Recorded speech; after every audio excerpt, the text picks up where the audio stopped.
Welcome to our channel. Today, we're going to show you how to disable startup programs in Windows 10 or 11 using Task Manager. To start, right-click the taskbar and select Task Manager from the drop-down menu. Click on Startup tab. Scroll through the list of programs. To change a program's startup status, right-click it. If a program is enabled but you want to prevent it from starting up, choose Disable from the drop-down menu. Conversely, if you want a program that's currently disabled to run at startup, select Enable from the drop-down menu.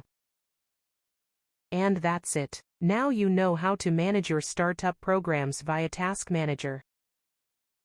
If this video was helpful, be sure to like and subscribe for more tips. Thanks for watching.